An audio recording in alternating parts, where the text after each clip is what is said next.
Tenemos en el piso, como habíamos prometido, al senador por la Ciudad de Buenos Aires, Mariano Recalde. Mariano, buen día, bienvenido, gracias por visitarnos. Gracias por la invitación y feliz día. Muchísimas gracias. Se viene una semana donde el Senado nuevamente va a estar debajo de todos los focos. Ayer se confirmó que la convocatoria para discutir la ley de bases va a ser finalmente este miércoles. Y hace minutos nada más también se confirmó la convocatoria, una manifestación para el mismo día, pero quería preguntarte primero, dentro del recinto, lo que se conoce habitualmente como el poroteo, ¿cómo creen ustedes que se va a dar la sesión del miércoles? Porque tiene muchas instancias también. Decidir cómo se va a votar, si por capítulo o por artículo, tiene que pasar la votación general, después los cambios. Una certeza es que va a venir con cambios como mínimo.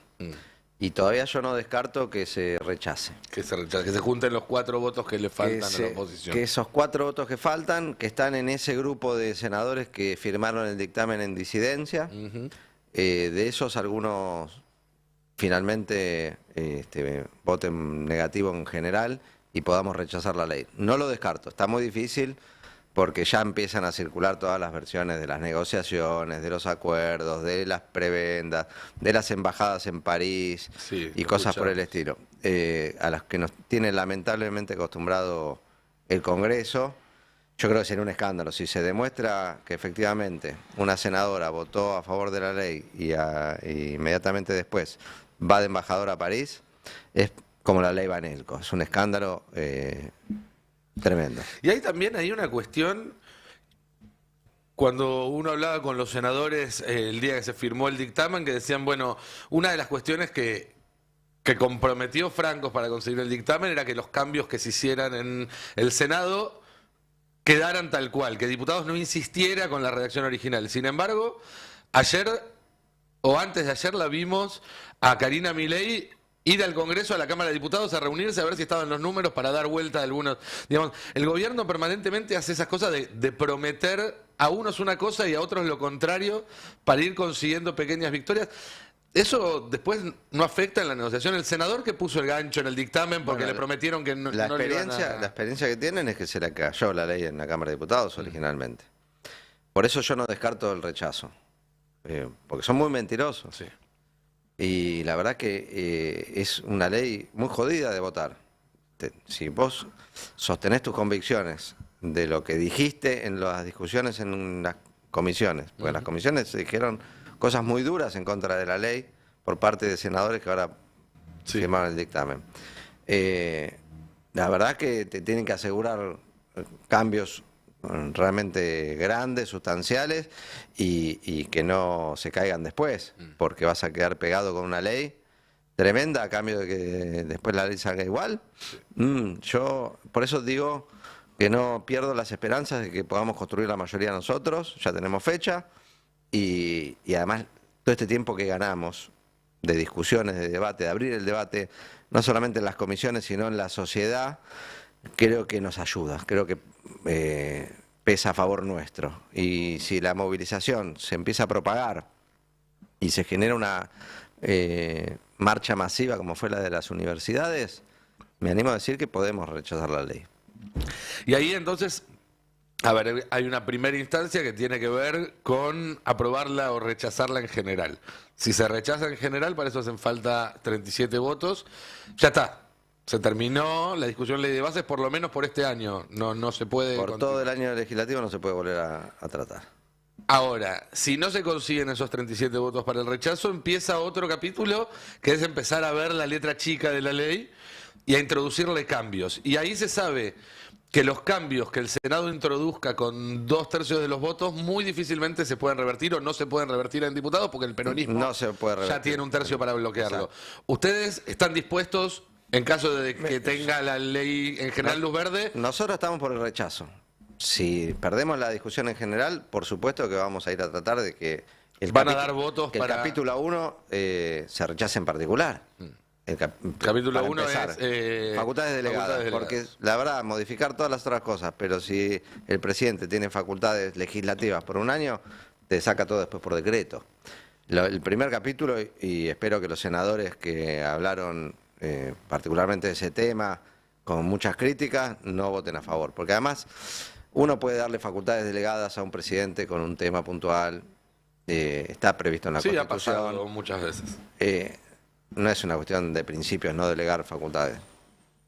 Ahora, delegar todo tipo de facultades en materia de emergencia económica, financiera, administrativa y energética es prácticamente todo a este presidente que va afuera a decir que se odia el Estado y que viene a destruirlo de adentro, me parece gravísimo. Eso te iba a preguntar. Y después todos los demás capítulos, ¿no? Sí. La reforma laboral, la previsional, el RIGI, el sistema energético, del Estado. Las privatizaciones. También hay, por suerte creo que logramos un trabajo de concientización y un buen trabajo en la gestión para que Aerolíneas Argentinas, para que el Correo estén tan en duda a la hora de bancar la privatización un montón de senadores radicales, por ejemplo. Te quiero hacer esta pregunta no como senador de la bancada peronista, sino como senador en general, porque uno de afuera, quizás del oyente, se imagina que en el Senado los bloques solamente hablan con sí mismos y demás, y la verdad es que no, el resto de los senadores son tus compañeros de laburo,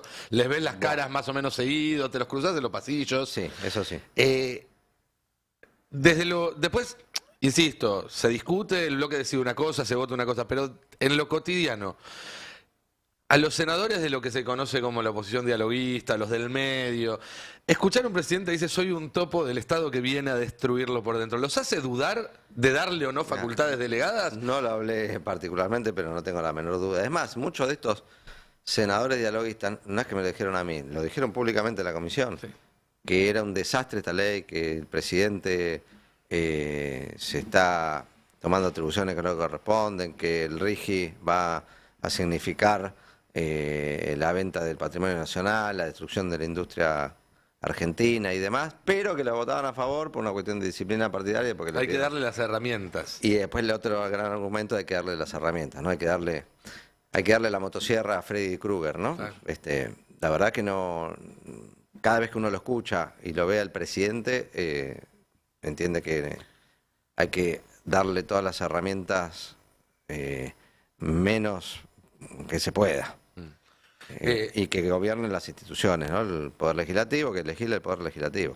Tu ámbito, históricamente en el que trabajaste, es el de el tema laboral. Sí. Y la versión que quedó en el dictamen de Senado de la reforma laboral es peor que la de diputados. Sí. Explícanos un poco cómo se llegó a eso y cuáles son las implicancias de que se vote este texto. Todo mérito de la UCR. En la Cámara de Diputados no había capítulo laboral, la UCR pidió, se metieron algunas reformas laborales. Y en el Senado se agregaron otras más. ¿Qué tiene este capítulo laboral? Son dos en realidad. El primero habla de, el título es Promoción del empleo registrado. Uno dice, qué bien. Ahora cuando lee es perdón de las multas a los que no registraron. Todo lo contrario. Para atrás. Para atrás. El siguiente capítulo se llama Modernización Laboral. Dice, bueno, vamos a ver que modernizamos las tecnologías. Nada de moderno.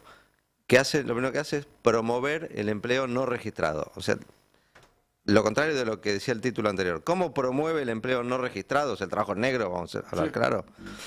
De tres maneras. Primero, no solamente perdonando a los que ya fueron pescados con trabajo no registrado, sino eliminando las sanciones para el que no registre en el futuro. Se despenaliza el trabajo negro. Segundo, se crean una figura que es la del colaborador independiente, que es trabajo negro, sí, pero legal. O sea, volver... Es esta idea de que cualquier empresa con menos de 5 empleados no menos tiene de 3, que tener... ahora se atemperó, menos de 3. No existe la relación de dependencia. Y lo tercero, que es muy parecido a este contrato basura, otro contrato basura, que es la locación de servicio, la locación de obra, como regla si te hicieron firmar un papel que dice locación de servicio, por más que vos trajes una fábrica como trabajador, no sos más trabajador. Y para el colaborador independiente de las pequeñas empresas, pero los locadores de servicio de cualquier empresa, se terminó la jornada de 8 horas, las vacaciones pagas, el aguinaldo, las licencias por enfermedad, las licencias por estudio. Todos los derechos laborales que se conquistaron durante 200 años se terminaron de un plumazo con esa figura. Y además, como se se hace mucho más sencillo la tercerización, ¿no? Entonces, Después, se puede, digo, uno dice máximo 3 empleados, pero una empresa puede decir, bueno, armo otra empresa que sea mi división limpieza, otra empresa que sea mi división cocina, pero y totalmente, 3 empleados ¿no? en cada una y tiene a Y todos además, en negro. la tercerización no se agota en una escala. Vos, yo Puede haber como tengo subtercerizado. un colaborador independiente, pero el colaborador independiente tiene 3 colaboradores independientes y cada uno de esos Es un Ponzi de sacarte derechos laborales prácticamente. tremendo, pero no pasa por el filtro de la justicia, pues esto viola la Constitución. Esto es lo otro que yo les decía a los senadores. ¿Y vos confiás en este Poder Judicial que establezca Y bien mira, ese filtro? frenaron el DNU. La parte este Poder laboral. Judicial. La Bueno, parte laboral, sí. es muy grosero. La Constitución es muy clara. No se puede barrer 100 años de derechos laborales plasmados en la Constitución con una ley o un DNU. Y esto es lo que quieren hacer. Además, para terminar con los juicios laborales. Van a llenar de juicios laborales. Esa es otra cosa que no entienden, ¿no? Parece que si uno borrara la norma, desaparece el fenómeno. Si uno prohíbe las protestas, Pero la además, gente dejaría de protestar. Tienen un, Si uno problema prohíbe con, tienen un problema con la Constitución. Lo mismo Milei ayer, diciendo yo vengo a destruir el Estado porque lo odio y con esa voz así caricaturesca. Sí. Y a promover la anarquía. Nuestro sistema de gobierno no es la anarquía, es un sistema republicano, representativo y federal. Hay que cambiar la Constitución para poner un régimen anárquico, como quiere Milei. Y para cambiar la Constitución no basta con ganar un balotaje. Entonces se está violando, se está metiendo en un terreno complicado y grave institucionalmente. Todavía la gente no lo toma en serio porque habla así raro y grita y canta, entonces parece que la gente no le da bola, ve, déjalo el loco, está otra vez hablando. Pero las cosas que dice un presidente de la nación son muy graves. Y los efectos de la destrucción del Estado que se ven Todos los día a días, día, todos los días, la dejando de comida, repartir los medicamentos, comida. la gente que se muere por no tener los medicamentos, la Hoy gente, escuchábamos- que no come, la gente que se queda sin gas y no puede trabajar. Sí, hoy escuchábamos a la trabajadora de un comedor donde comentaba que como no alcanzaba para todos, la gente, los que no llegan a tener le roban el tupper a los que salen con comida del propio No, comedor. Una Empiezan a aflorar. situación También, absolutamente... el otro día me comentaba un compañero que también empezaban en la cola también a ver algunas discusiones. Por ejemplo, pero vos venís acá, pero mandás a tu hijo a un colegio privado, Sí, sí, sí, parroquial claro. de la villa, ¿no? Que cuesta, pero el tipo no quería dejar de pagarle. Claro. Entonces, Va al comedor para no empezamos con dejar ese de tipo de pagarle discusiones. sí. No, es horrible lo que está pasando en la Argentina desde que gobierna Milei. Hay una lectura con la cual uno puede acordar parcialmente o no, pero me interesa más tu opinión, que se escucha cada vez más que es, bueno, la principal ventaja que tiene ahora este gobierno es que enfrente todavía no hay nada. ¿Vos considerás que enfrente todavía no hay nada? ¿Creés que se podría estar haciendo más de lo que se está haciendo? No, mirá, hay enfrente, recién veía la conferencia de prensa de las centrales sindicales, de los movimientos sociales, agrupaciones políticas, hay bloques legislativos sólidos. Estábamos más complicados en 2016 cuando empezó el gobierno de Macri que ahora en términos políticos de construir lo que está enfrente oponiéndose. Lo que pasa es que acabamos de perder una elección. Paremos, muchachos, no, entendamos cómo son los tiempos políticos, históricos. No es el tiempo de avanzar con un nuevo gobierno. Me parece a mí. Algunos creen que Milei se cae ya la semana que viene, que ya hay que estar preparado. Bueno, si eso ocurre, veremos. Hay institucionalidad, hay bloques, hay gobernadores, hay partidos políticos, hay representación. Pero somos la oposición, Lo que en todo caso pareciera que todavía no termina de encontrarse, y coincido con que 6 meses es poco tiempo para reponerse de un resultado como fue la derrota del año pasado, es la idea de una propuesta alternativa, que no sea por la negativa, sino que sea propositora, que sea superadora. La vamos a ir construyendo y que no se agota solamente en recordar los años felices que vivimos. Por supuesto. Que sí hay que hacerlo, por Sí, supuesto, porque además son reales y son nuestro modelo de país, ¿no? Y como nos decían nostálgicos cuando reivindicábamos el 45 y el 50, entre el 45 y el 55, ahora nos quieren decir nostálgicos porque reivindicamos el 2003, 2015. Pero fueron épocas donde el empleo crecía, el salario alcanzaba, podías ahorrar, irte de vacaciones, había inclusión, el hambre había sido erradicado, había pobreza pero menos. La verdad que es un país que se desarrollaba lanzado satélite, energía atómica. Yo quiero volver a ese país y sumarle todas las cosas nuevas que haya que hacer. Pero no estamos en esa etapa ahora. Ahora sí, vayamos pensando, soñemos. Ahora tenemos que juntarnos todos para enfrentar a Milei. Para que la ley base no pase, para que los alimentos se repartan, para que nadie se quede afuera, para que nadie se muera porque no le llega un medicamento o perdió la prepaga. ¿Cuánta gente se quedó sin obra social? Me parece que esos son los problemas que tenemos que enfrentar ahora y los inmediatos. Mientras vamos, por supuesto, construyendo una alternativa sobre la base de nuestras ideas, sobre la base de nuestro proyecto, sobre la base de nuestra doctrina. Y en ese sentido, ¿qué falta para terminar de articular esa respuesta? Porque, por ejemplo, vemos que el DNU lo rechazaron ustedes, pero en diputados quedó ahí boyando, que si bien diputados ahora pudo avanzar y darle media sanción al tema jubilaciones, hubo que convocar 2 o 3 veces para que arrancara. Claro. ¿Dónde está ahí el, yo digo, son el éxitos, laburo? Diálogo con el radicalismo, diálogo creo con que los hay que gobernadores. creo que construir alianzas parlamentarias con los sectores democráticos de otros partidos que no son el nuestro o que fueron oposición al nuestro. Me parece que hay coincidencias. Todavía les pesa esa cosa de no querer juntarse, la famosa mancha venenosa y el miedo que Clarín te señale y te diga te juntaste con los kirchneristas o seguís a los kirchneristas.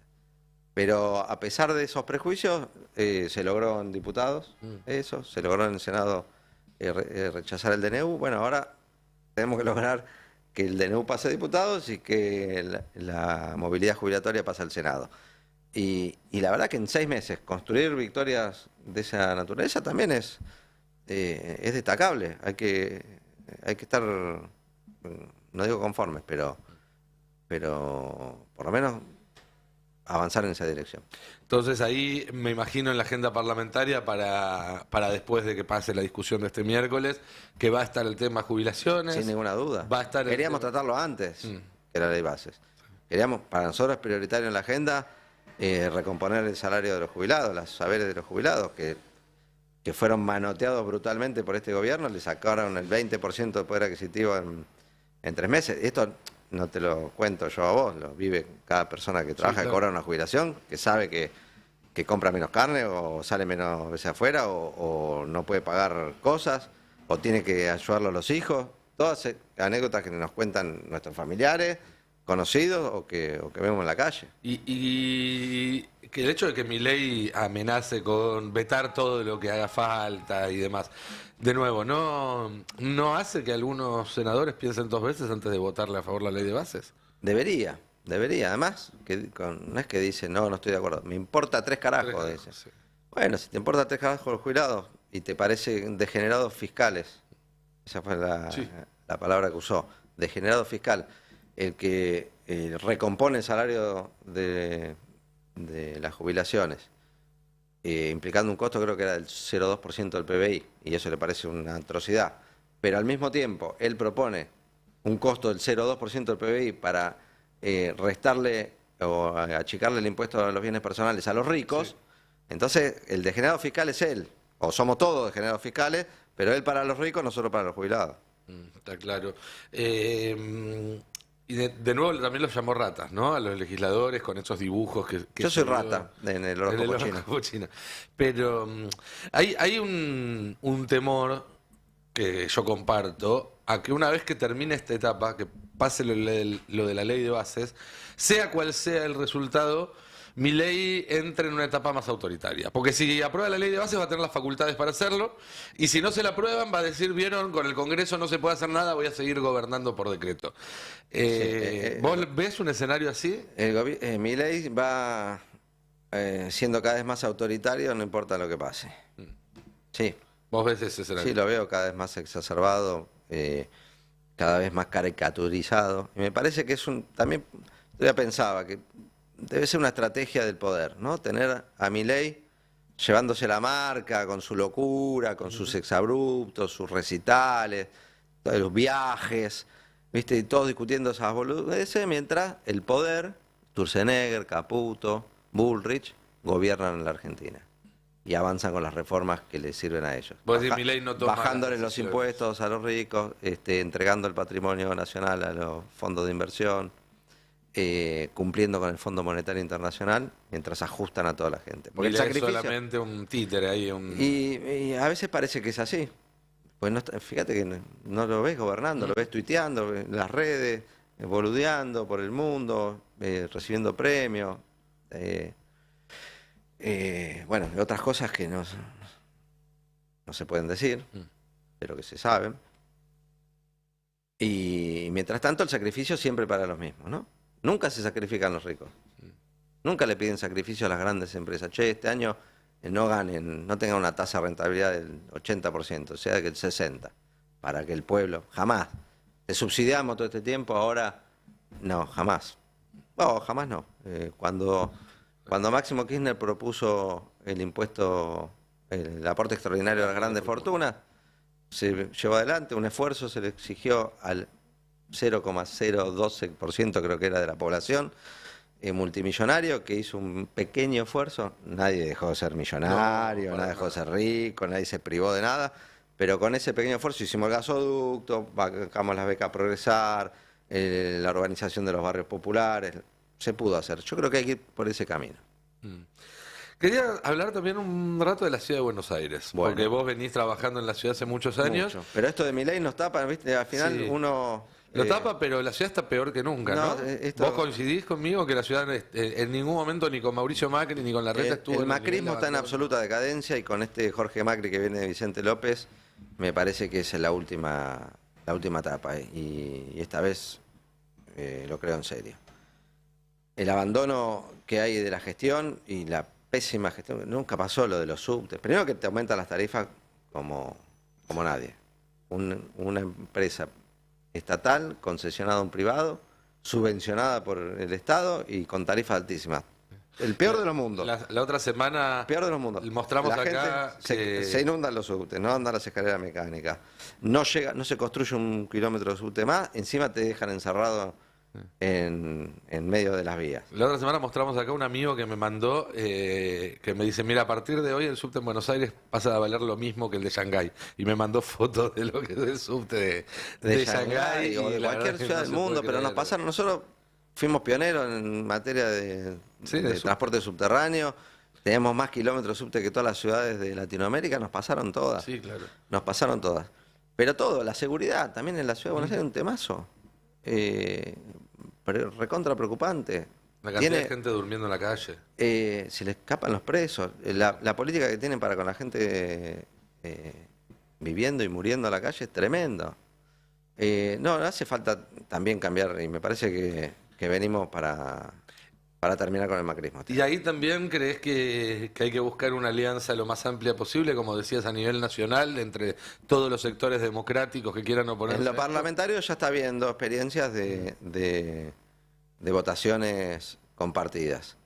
No es fácil, como siempre, además somos mancha venenosa, pero sin ninguna duda hay que cambiar el gobierno de la ciudad, hay que sacar al macrismo de la ciudad, y si para eso hay que explorar alguna variante, yo creo que hay que hacerlo. Sin perder nuestra identidad, sin resignar ninguna de nuestras convicciones. Pero me parece que hay que construir para ganar la ciudad. ¿Y te parece, digamos, que es un objetivo? Falta un montón, ¿no? Nos faltan todavía 3 años, pero el horizonte es ese. Desde el Partido Justicialista que yo presido lo venimos planteando desde que asumí. El peronismo quiere ganar la ciudad. El peronismo quiere hacer oposición, mientras no la gane, al macrismo. Cosas que antes estaban en duda, ahora no hay duda. El peronismo de la ciudad tiene vocación de poder, y además de oposición clara y concreta en su momento a Larreta y ahora a Jorge Macri. Te voy a hacer una pregunta incómoda, esa que en un rato a lo mejor se viraliza. Es el día del periodista. Cuando hablábamos de la nación, vos hablaste de construir una alternativa y demás, hablamos de lo mismo en la ciudad, y ponés la aclaración, falta mucho. ¿Vos ves que en el proceso nacional a lo mejor se puede llegar a acelerar? Y por eso la aclaración en el caso de la ciudad y no tanto a nivel nacional. Podría ocurrir, no trabajo con esa hipótesis. No, creo que tenemos que trabajar pensando que Milei termina el gobierno en el 2027. Si no, pues nos podemos confundir. No descarto que ocurra, No descarto que ocurra porque la verdad que las cosas que están pasando son graves.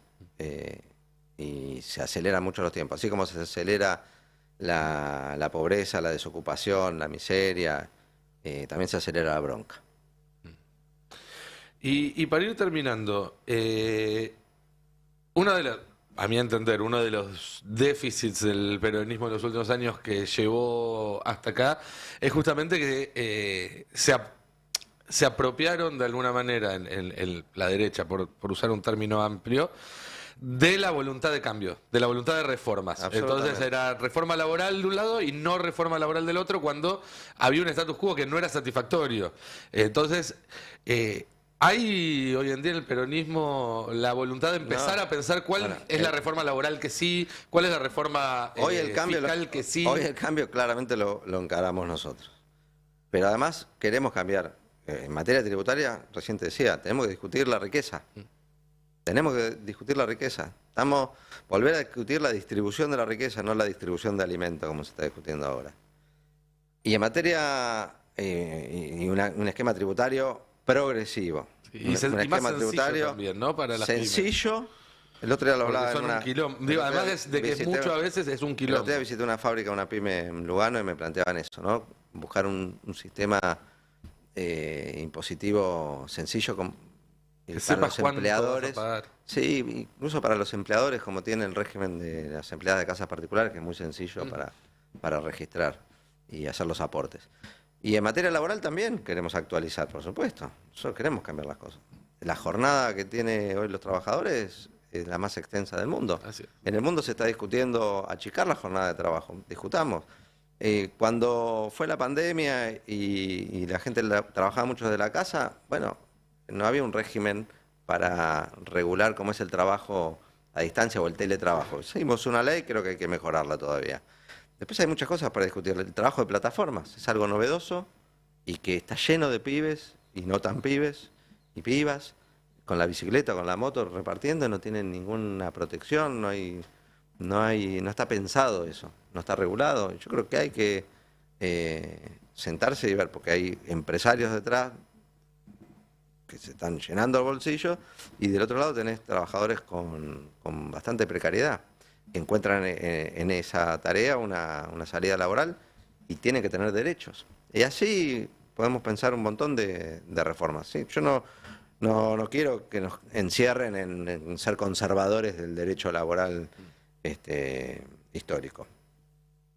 Bien. Mariano, muchísimas gracias por la visita y por haber pasado acá por el Destape. No, gracias por la invitación. Hasta la próxima. Quédense, ahora en un minuto nada más vamos a estar hablando con el ministro de Infraestructura y Obra Pública de la provincia de Buenos Aires, Gabriel Catopodis, que fue uno de los primeros en convocar a la marcha que hoy se terminó de confirmar. A partir de las 9 de la mañana, el miércoles que viene, va a tener lugar frente al Congreso. Tenemos además mucho más para compartir con ustedes. Quizás si podemos enganchar a alguno de los protagonistas de la conferencia de prensa que hubo hace un rato ahí en Esmata, con la CGT, con las dos CTA, con los movimientos sociales, con los derechos humanos. Es importantísimo... y me imagino que para ustedes también, ¿no? Es importantísimo que haya mucha gente el miércoles ahí. Fundamental. Cambia, adentro fundamental. Se siente. Venimos... aparte convocando sin fecha porque no la teníamos, por todos los barrios, por todas las fábricas. Sé que Pablo Moyano estuvo haciendo asamblea por todos lados, venía hablando con él. Así que esperamos una gran movilización. Para ustedes adentro del recinto se siente, ¿no? Cuando está afuera la gente. Se siente. Cuando las leyes se discuten, la sociedad escucha. Cuando la sociedad participa, el Palacio escucha. Buenísimo. Bueno, gracias nuevamente, Mariano.